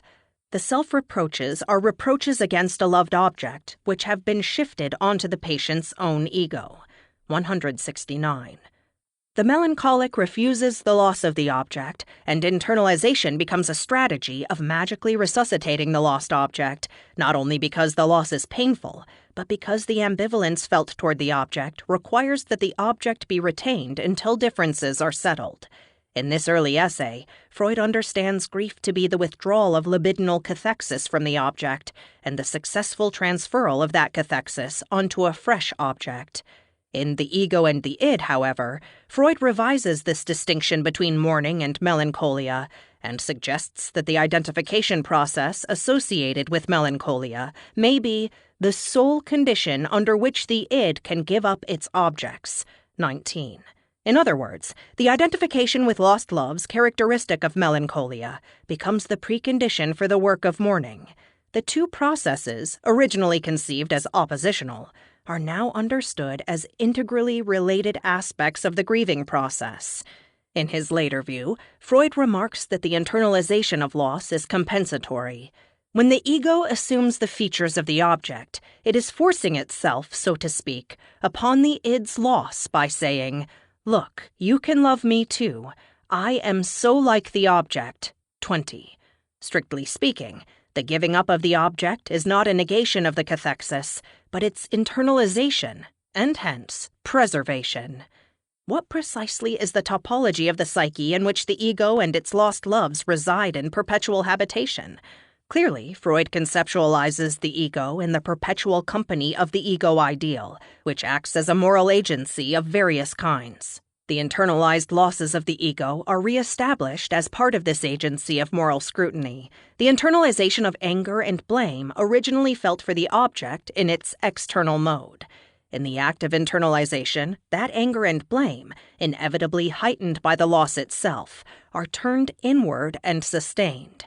The ego changes place with the internalized object, thereby investing this internalized externality with moral agency and power. Thus, the ego forfeits its anger and efficacy to the ego ideal, which turns against the very ego by which it is sustained. In other words, the ego constructs a way to turn against itself. Indeed, Freud warns of the hypermoral possibilities of this ego ideal, which, taken to its extreme, can motivate suicide. The construction of the interior ego ideal involves the internalization of gender identities as well. Freud remarks that the ego ideal is a solution to the Oedipal complex and is thus instrumental in the successful consolidation of masculinity and femininity. The superego is, however, not simply a residue of the earliest object choices of the id. It also represents an energetic reaction formation against these choices. Its relation to the ego is not exhausted by the precept, "You ought to be like this, like your father." It also comprises the prohibition, "You may not be like this, like your father." That is, you may not do all that he does. Some things are his prerogative. 24. The ego ideal thus serves as an interior agency of sanction and taboo, which, according to Freud, works to consolidate gender identity through the appropriate rechanneling and sublimation of desire. The internalization of the parent as object of love suffers a necessary inversion of meaning. The parent is not only prohibited as an object of love, but is internalized as a prohibiting or withholding object of love. The prohibitive function of the ego ideal thus works to inhibit, or indeed repress, the expression of desire for that parent, but also founds an interior space in which that love can be preserved. Because the solution to the Oedipal dilemma can be either positive or negative, the prohibition of the opposite-sexed parents can either lead to an identification with the sex of the parent lost, or a refusal of that identification, and consequently, a deflection of heterosexual desire. As a set of sanctions and taboos, the ego ideal regulates and determines masculine and feminine identification. Because identifications substitute for object relations, and identifications are the consequence of loss, gender identification is a kind of melancholia in which the sex of the prohibited object is internalized as a prohibition. This prohibition sanctions and regulates discrete gendered identity and the law of heterosexual desire. The resolution of the Oedipal complex affects gender identification through not only the incest taboo, but prior to that, the taboo against homosexuality. The result is that one identifies with the same-sexed object of love, thereby internalizing both the aim and object of the homosexual cathexis. The identifications consequent to melancholia are modes of preserving unresolved object relations. And in the case of same-sexed gender identification, the unresolved object relations are invariably homosexual. Indeed, the stricter and more stable the gender affinity, the less resolved the original loss, so that rigid gender boundaries inevitably work to conceal the loss of an original love that, unacknowledged, fails to be resolved. But clearly not all gender identification is based on the successful implementation of the taboo against homosexuality. If feminine and masculine dispositions are the result of the effective internalization of that taboo, and if the melancholic answer to the loss of the same-sexed object is to incorporate, and indeed, to become that object through the construction of the ego ideal, then gender identity appears primarily to be the internalization of a prohibition that proves to be formative of identity. Further, this identity is constructed and maintained by the consistent application of this taboo, not only in the stylization of the body in compliance with discrete categories of sex, but in the production and disposition of sexual desire. The language of disposition moves from a verb formation, to be disposed, into a noun formation, whereupon it becomes congealed, to have dispositions. The language of dispositions thus arrives as a false foundationalism, the results of affectivity being formed or fixed through the effects of the prohibition. As a consequence, dispositions are not the primary sexual facts of the psyche, but produced effects of a law imposed by culture and by the complicitous and transvaluating acts of the ego ideal. In Melancholia, the loved object is lost through a variety of means: separation, death, or the breaking of an emotional tie. In the Oedipal situation, however, the loss is dictated by a prohibition attended by a set of punishments. The melancholia of gender identification, which answers the Oedipal dilemma, must be understood, then, as the internalization of an interior moral directive which gains its structure and energy from an externally enforced taboo. Although Freud does not explicitly argue in its favor, it would appear that the taboo against homosexuality must precede the heterosexual incest taboo.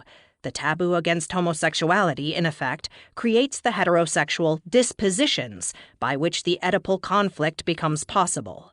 The young boy and young girl who enter into the Oedipal drama with incestuous heterosexual aims have already been subjected to prohibitions which dispose them in distinct sexual directions.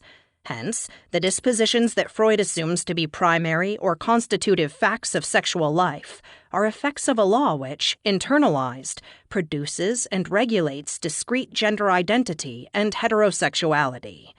Far from foundational, These dispositions are the result of a process whose aim is to disguise its own genealogy.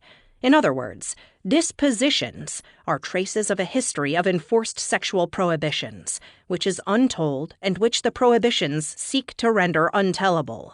The narrative account of gender acquisition that begins with the postulation of dispositions effectively forecloses the narrative point of departure, which would expose the narrative as a self-amplifying tactic of the prohibition itself. In the psychoanalytic narrative, the dispositions are trained, fixed, and consolidated by a prohibition which later, and in the name of culture, arrives to quell the disturbance created by an unrestrained homosexual cathexis. Told from the point of view which takes the prohibitive law to be the founding moment of the narrative, the law both produces sexuality in the form of dispositions and appears disingenuously at a later point in time to transform these ostensibly natural dispositions into culturally acceptable structures of exogamic kinship. In order to conceal the genealogy of the law as productive of the very phenomenon it later claims only to channel or repress, the law performs a third function, instating itself as the principle of logical continuity in a narrative of causal relations, which takes psychic facts as its point of departure. This configuration of the law forecloses the possibility of a more radical genealogy into the cultural origins of sexuality and power relations. What precisely does it mean to reverse Freud's causal narrative and to think of primary dispositions as effects of the law? In the first volume of The History of Sexuality, Foucault criticizes the repressive hypothesis for the presumption of an original desire, not desire in Lacan's terms, but jouissance, that maintains ontological integrity and temporal priority with respect to the repressive law. This law, according to Foucault, subsequently silences or transmutes that desire into a secondary and inevitably dissatisfying form or expression, displacement. Foucault argues that the desire which is conceived as both original and repressed is the effect of the subjugating law itself. In consequence, the law produces the conceit of the repressed desire in order to rationalize its own self-amplifying strategies. And, rather than exercise a repressive function, the juridical law, here as elsewhere, ought to be reconceived as a discursive practice which is productive or generative. Discursive in that it produces the linguistic fiction of repressed desire in order to maintain its own position as a teleological instrument. The desire in question takes on the meaning of repressed to the extent that the law constitutes its contextualizing frame. Indeed, the law identifies and invigorates repressed desire as such, circulates the term, and, in effect, carves out the discursive space for the self-conscious and linguistically elaborated experience called repressed desire.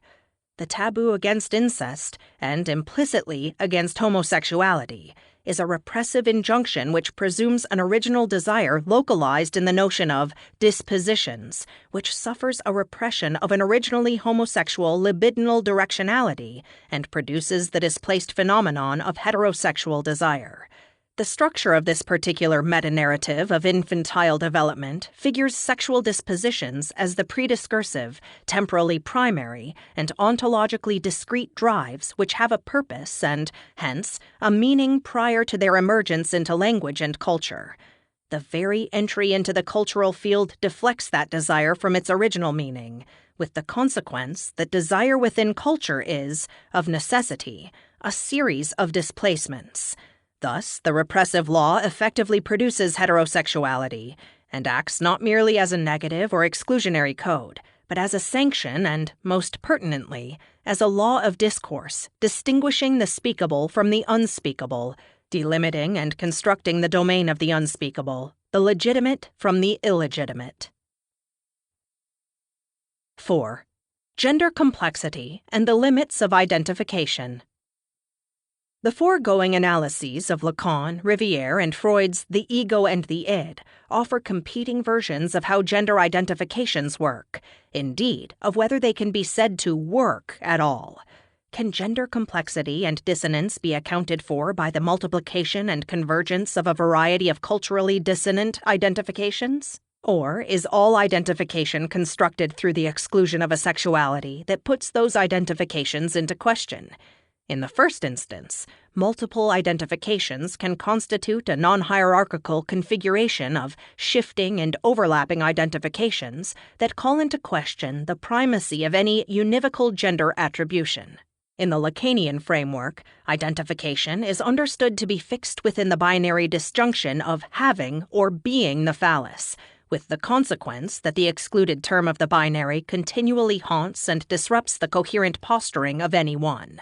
The excluded term is an excluded sexuality that contests the self-grounding pretensions of the subject as well as its claims to know the source and object of its desire.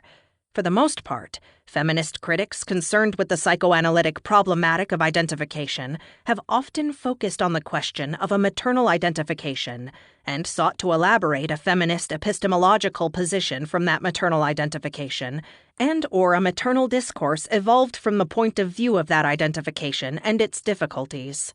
Although much of that work is extremely significant and clearly influential, it has come to occupy a hegemonic position within the emerging canon of feminist theory. Further, it tends to reinforce precisely the binary, heterosexist framework that carves up genders into masculine and feminine and forecloses an adequate description of the kinds of subversive and parodic convergences that characterize gay and lesbian cultures. As a very partial effort to come to terms with that maternalist discourse, however, Julia Kristeva's description of the semiotic as a maternal subversion of the symbolic will be examined in the following chapter. What critical strategies and sources of subversion appear as the consequence of the psychoanalytic accounts considered so far? The recourse to the unconscious as a source of subversion makes sense, it seems, only if the paternal law is understood as a rigid and universal determinism which makes of identity a fixed and phantasmatic affair. Even if we accept the phantasmatic content of identity, there is no reason to assume that the law which fixes the terms of that fantasy is impervious to historical variability and possibility. As opposed to the founding law of the symbolic that fixes identity in advance, we might reconsider the history of constitutive identifications without the presupposition of a fixed and founding law. Although the universality of the paternal law may be contested within anthropological circles, it seems important to consider that the meaning that the law sustains in any given historical context is less univocal and less deterministically efficacious than the Lacanian account appears to acknowledge. It should be possible to offer a schematic of the ways in which a constellation of identifications conforms or fails to conform to culturally imposed standards of gender integrity. The constitutive identifications of an autobiographical narrative are always partially fabricated in the telling. Lacan claims that we can never tell the story of our origins, precisely because language bars the speaking subject from the repressed libidinal origins of its speech. However, the foundational moment in which the paternal law institutes the subject seems to function as a metahistory which we not only can, but ought to tell, even though the founding moments of the subject, the institution of the law, is as equally prior to the speaking subject as the unconscious itself. The alternative perspective on identification that emerges from psychoanalytic theory suggests that multiple and coexisting identifications produce conflicts, convergences, and innovative dissonances within gender configurations, which contest the fixity of masculine and feminine placements with respect to the paternal law. In effect, the possibility of multiple identifications, which are not finally reducible to primary or founding identifications that are fixed within masculine and feminine positions, suggests that the law is not deterministic and that the law may not even be singular. The debate over the meaning or subversive possibilities of identifications so far has left unclear exactly where those identifications are to be found. The interior psychic space in which identifications are said to be preserved makes sense only if we can understand that interior space as a fantasized locale that serves yet another psychic function. In agreement with Nicholas Abraham and Maria Torok, it seems psychoanalyst Roy Schaefer argues that incorporation is a fantasy and not a process. The interior space into which an object is taken is imagined, and imagined within a language that can conjure and reify such spaces. If the identifications sustained through melancholy are incorporated, then the question remains, where is this incorporated space? If it is not literally within the body, perhaps it is on the body as its surface signification, such that the body must itself be understood as an incorporated space. Abraham and Torok have argued that introjection is a process that serves the work of mourning, where the object is not only lost, but acknowledged as lost. Incorporation, on the other hand, belongs more properly to melancholy, the state of disavowed or suspended grief in which the object is magically sustained in the body in some way. Abraham and Torok suggest that introjection of the loss characteristic of mourning establishes an empty space, literalized by the empty mouth which becomes the condition of speech and signification. The successful displacement of the libido from the lost object is achieved through the formation of words, which both signify and displace that object. This displacement from the original object is an essentially metaphorical activity in which words figure the absence and surpass it. Introjection is understood to be the work of mourning, but incorporation, which denotes a magical resolution of loss, characterizes melancholy. Whereas introjection founds the possibility of metaphorical signification, incorporation is anti-metaphorical precisely because it maintains the loss as radically unnameable. In other words, incorporation is not only a failure to name or avow the loss, but erodes the conditions of metaphorical signification itself.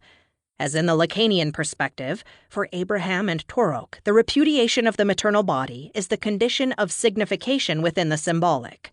They argue further that this primary repression founds the possibility of individuation and of significant speech, where speech is necessarily metaphorical, in the sense that the referent, the object of desire, is a perpetual displacement. In effect, the loss of the maternal body as an object of love is understood to establish the empty space out of which words originate. But the refusal of this loss, melancholy, results in the failure to displace into words. Indeed, the place of the maternal body is established in the body, encrypted, to use their term, and given permanent residence there as a dead and deadening part of the body, or one inhabited or possessed by phantasms of various kinds. When we consider gender identity as a melancholic structure, it makes sense to choose incorporation as the manner by which that identification is accomplished. Indeed, according to the scheme, gender identity would be established through a refusal of loss that encrypts itself in the body and that determines, in effect, the living versus the dead body. As an anti-metaphorical activity, incorporation literalizes the loss on or in the body, and so appears as the facticity of the body, the means by which the body comes to bear sex as its literal truth. The localization and or prohibition of pleasures and desires in given erotogenic zones is precisely the kind of gender-differentiating melancholy that suffuses the body's surface. The loss of the pleasurable object is resolved through the incorporation of that very pleasure, with the result that pleasure is both determined and prohibited through the compulsory effects of the gender-differentiating law. The incest taboo is, of course, more inclusive than the taboo against homosexuality. But in the case of the heterosexual incest taboo, through which heterosexual identity is established, the loss is born as grief. In the case of the prohibition against homosexual incest, through which heterosexual identity is established, however, the loss is sustained through a melancholic structure. The loss of the heterosexual object, argues Freud, results in the displacement of that object, but not the heterosexual aim. On the other hand, the loss of the homosexual object requires the loss of the aim and the object. In other words, the object is not only lost, but the desire fully denied, such that I never lost that person and I never loved that person, indeed never felt that kind of love at all. The melancholic preservation of that love is all the more securely safeguarded through the totalizing trajectory of the denial. Irigare's argument that in Freud's work the structures of melancholy and of developed femininity are very similar refers to the denial of both object and aim that constitutes the double wave of repression characteristic of a fully developed femininity.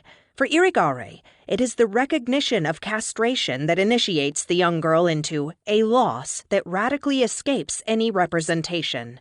Melancholia is thus a psychoanalytic norm for women, one that rests upon her ostensible desire to have the penis, a desire which, conveniently, can no longer be felt or known. Irigaray's reading, full of mocking citations, is right to debunk the developmental claims regarding sexuality and femininity that clearly pervade Freud's text.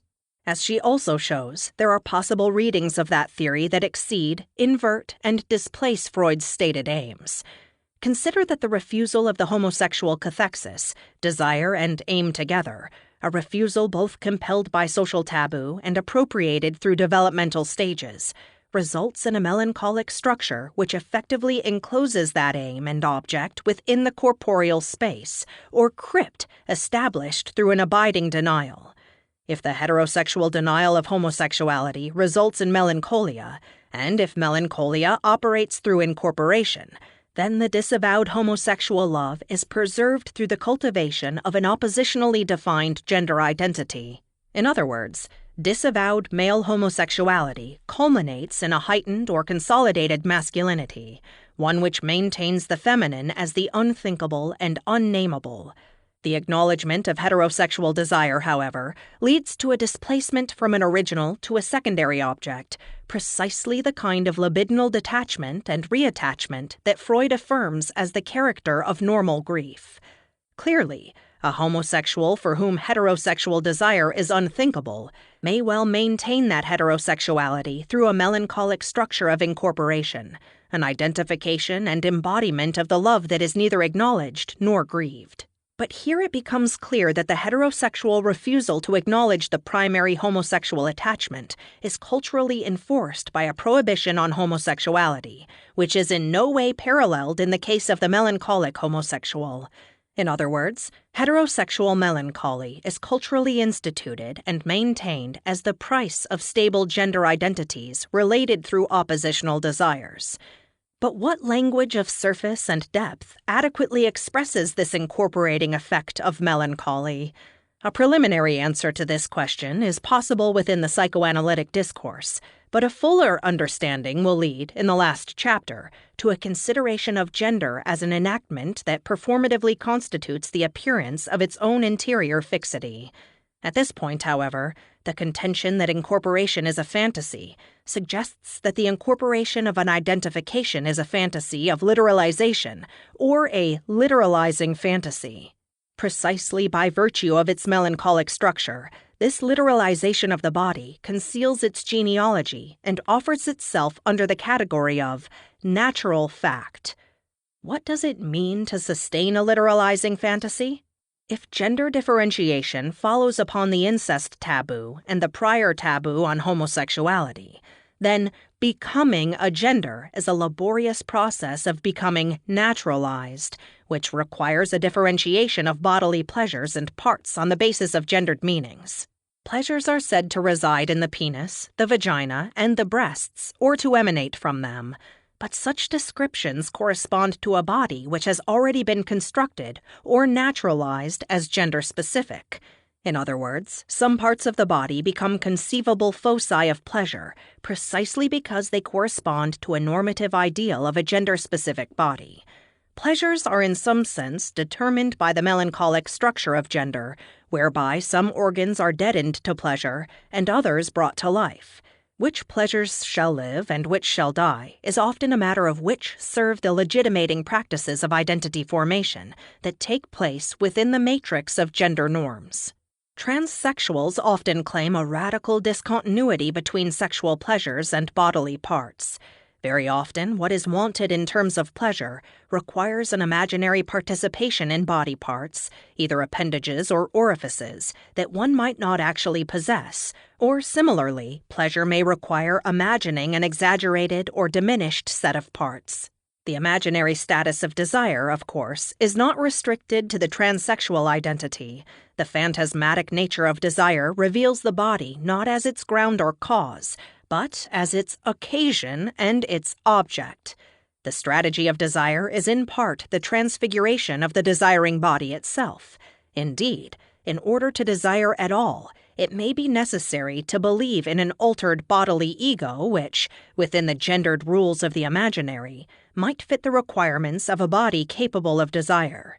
This imaginary condition of desire always exceeds the physical body through or on which it works. Always already a cultural sign, the body sets limits to the imaginary meanings that it occasions, but is never free of an imaginary construction.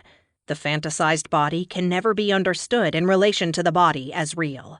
It can only be understood in relation to another culturally instituted fantasy, one which claims the place of the literal and the real.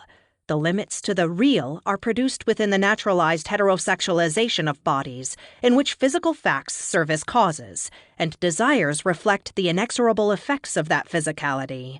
The conflation of desire with the real, that is, the belief that it is parts of the body, the literal penis, the literal vagina, which cause pleasure and desire, is precisely the kind of literalizing fantasy characteristic of the syndrome of melancholic heterosexuality. The disavowed homosexuality at the base of melancholic heterosexuality reemerges as the self-evident anatomical facticity of sex, where sex designates the blurred unity of anatomy, natural identity, and natural desire. The loss is denied and incorporated, and the genealogy of that transmutation fully forgotten and repressed. The sexed surface of the body thus emerges as the necessary sign of a naturalized identity and desire. The loss of homosexuality is refused, and the love sustained or encrypted in the parts of the body itself, literalized in the ostensible anatomical facticity of sex. Here we see the general strategy of literalization as a form of forgetfulness, which, in the case of a literalized sexual anatomy, forgets the imaginary, and with it, an imaginable homosexuality. In the case of the melancholic heterosexual male, he never loved another man, he is a man, and he can seek recourse to the empirical facts that will prove it. But the literalization of anatomy not only proves nothing, but is a literalizing restriction of pleasure in the very organ that is championed as the sign of masculine identity. The love for the father is stored in the penis, safeguarded through an impervious denial, and the desire which now centers on that penis has that continual denial as its structure and its task. Indeed, the woman as object must be the sign that he not only never felt homosexual desire, but never felt the grief over its loss. Indeed, the woman as sign must effectively displace and conceal that pre-heterosexual history in favor of one that consecrates a seamless heterosexuality. 5. Reformulating Prohibition as Power. Although Foucault's genealogical critique of foundationalism has guided this reading of Levi-Strauss, Freud, and the heterosexual matrix, an even more precise understanding is needed of how the juridical law of psychoanalysis, repression, produces and proliferates the genders it seeks to control. Feminist theorists have been drawn to the psychoanalytic account of sexual difference, in part because the Oedipal and pre-Oedipal dynamics appear to offer a way to trace the primary construction of gender. Can the prohibition against incest that proscribes and sanctions hierarchical and binary gendered positions be reconceived as a productive power that inadvertently generates several cultural configurations of gender? Is the incest taboo subject to the critique of the repressive hypothesis that Foucault provides? What would a feminist deployment of that critique look like? Would such a critique mobilize the project to confound the binary restrictions on sex/gender imposed by the heterosexual matrix? Clearly, one of the most influential feminist readings of Levi-Strauss, Lacan, and Freud is Gail Rubin's The Traffic of Women, The Political Economy of Sex, published in 1975. Although Foucault does not appear in that article, Rubin effectively sets the stage for a Foucauldian critique. That she herself later appropriates Foucault for her own work in radical sexual theory retrospectively raises the question of how that influential article might be rewritten within a Foucauldian frame. Foucault's analysis of the culturally productive possibilities of the prohibitive law clearly takes its bearing within the existing theory on sublimation articulated by Freud in Civilization and Its Discontents, and reinterpreted by Marcuse in Eros and Civilization. Both Freud and Marcuse identify the productive effects of sublimation, arguing that cultural artifacts and institutions are the effects of sublimated eros. Although Freud saw the sublimation of sexuality as producing a general discontent, Marcuse subordinates eros to logos in Platonic fashion and saw in the act of sublimation the most satisfying expression of the human spirit. In a radical departure from these theories of sublimation, however, Foucault argues on behalf of a productive law without the postulation of an original desire. The operation of this law is justified and consolidated through the construction of a narrative account of its own genealogy, which effectively masks its own immersion in power relations. The incest taboo, then, would repress no primary dispositions, but effectively create the distinction between primary and secondary dispositions to describe and reproduce the distinction between a legitimate heterosexuality and an illegitimate homosexuality. Indeed, if we conceive of the incest taboo as primarily productive in its effects, then the prohibition that founds the subject and survives as the law of its desire becomes the means by which identity, particularly gender identity, is constituted. Underscoring the incest taboo as both a prohibition and a sanction, Rubin writes, "The incest taboo imposes the social aim of exogamy and alliance upon the biological events of sex and procreation. The incest taboo divides the universe of sexual choice into categories of permitted and prohibited sexual partners." 173. Because all cultures seek to reproduce themselves, and because the particular social identity of the kinship group must be preserved, exogamy is instituted, and, as its presupposition, so is exogamic heterosexuality. Hence, the incest taboo not only forbids sexual union between members of the same kinship line, but involves a taboo against homosexuality as well. Rubin writes, "The incest taboo presupposes a prior, less articulate taboo on homosexuality. A prohibition against some heterosexual unions assumes a taboo against non-heterosexual unions. Gender is not only an identification with one sex, it also entails that sexual desire be directed toward the other sex. The sexual division of labor is implicated in both aspects of gender. Male and female, it creates them, and it creates them heterosexual." 180. Rubin understands psychoanalysis, especially in its Lacanian incarnation, to complement Levi-Strauss's description of kinship relations.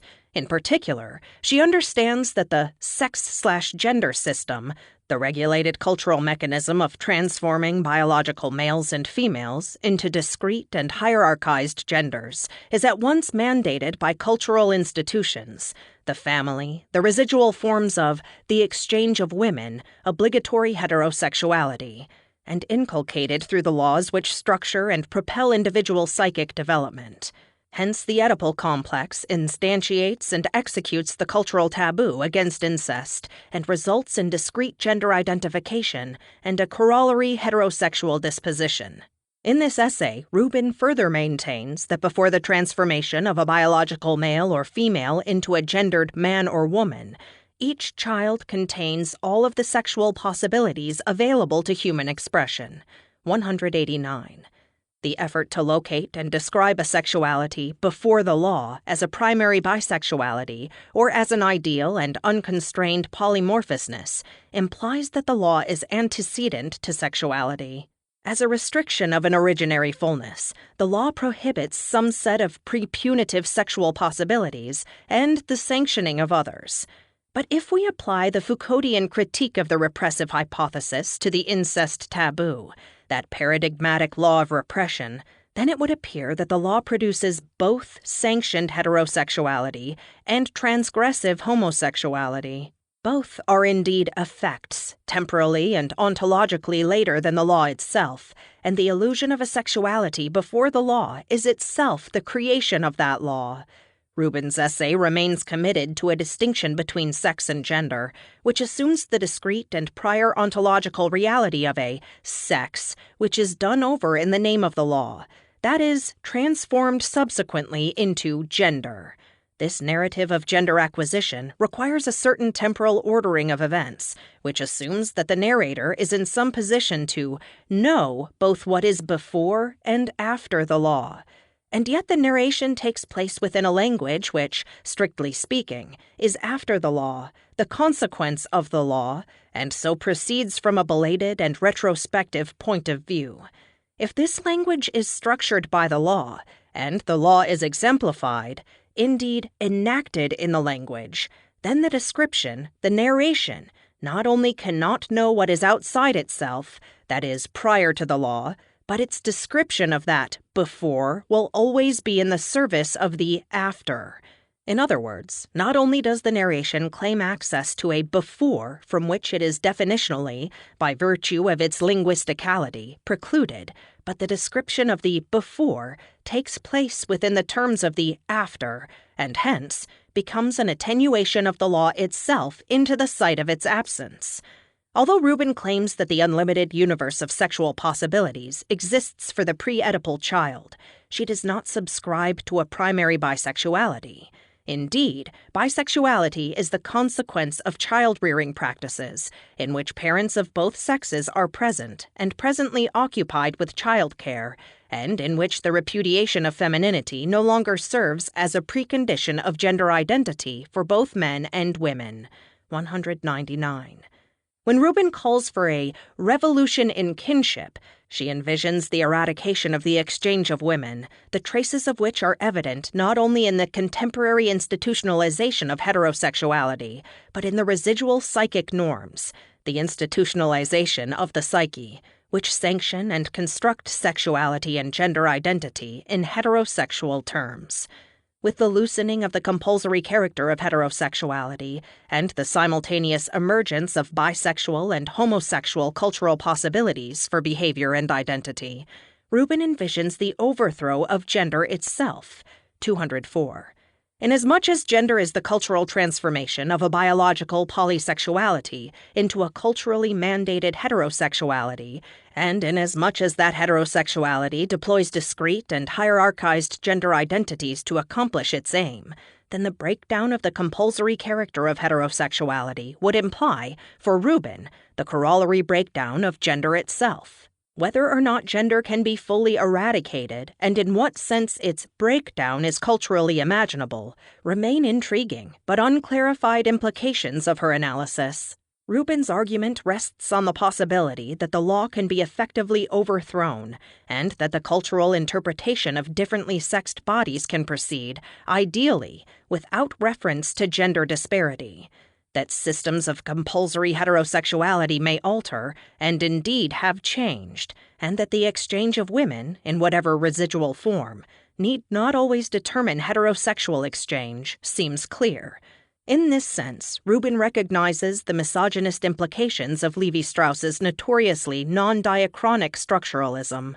But what leads her to the conclusion that gender is merely a function of compulsory heterosexuality, and that without that compulsory status, the field of bodies would no longer be marked in gendered terms?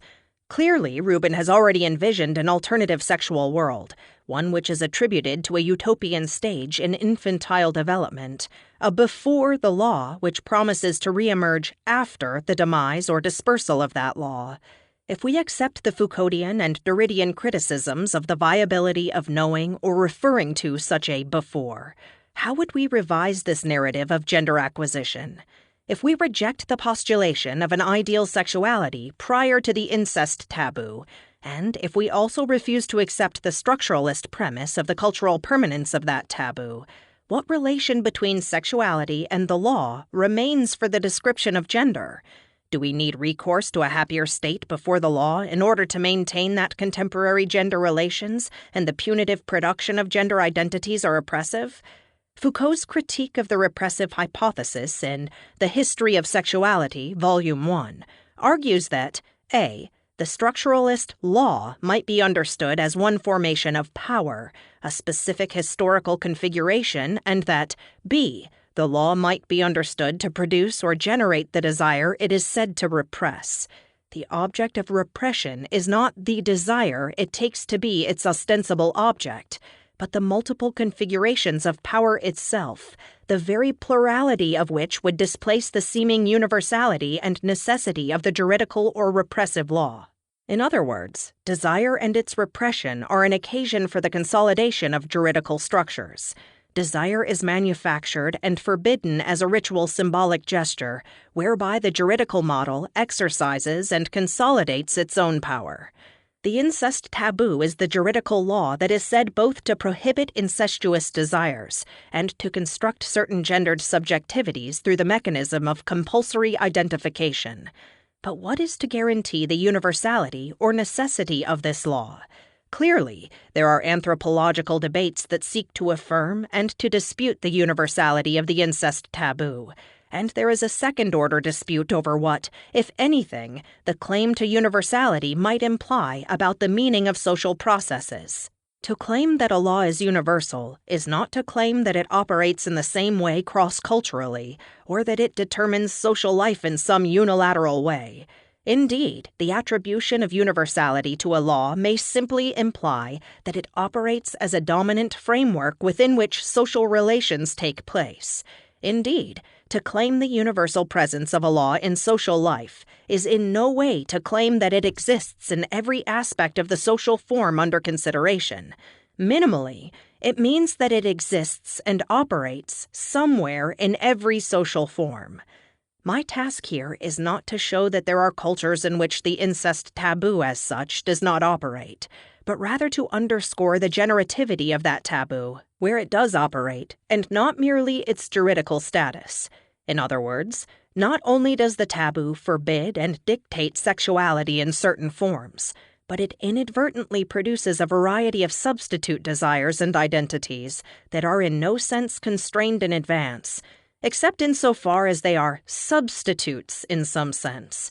If we extend the Foucauldian critique to the incest taboo, then it seems that the taboo and the original desire for mother/father can be historicized in ways that resist the formulaic universality of Lacan.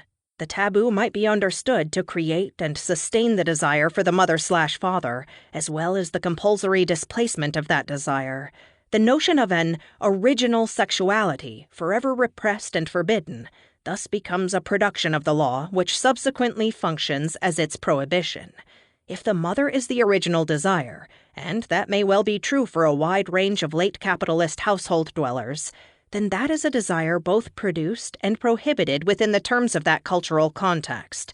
In other words, the law which prohibits that union is the selfsame law that invites it, and it is no longer possible to isolate the repressive from the productive function of the juridical incest taboo. Clearly, psychoanalytic theory has always recognized the productive function of the incest taboo. It is what creates heterosexual desire and discrete gender identity. Psychoanalysis has also been clear that the incest taboo does not always operate to produce gender and desire in the ways intended.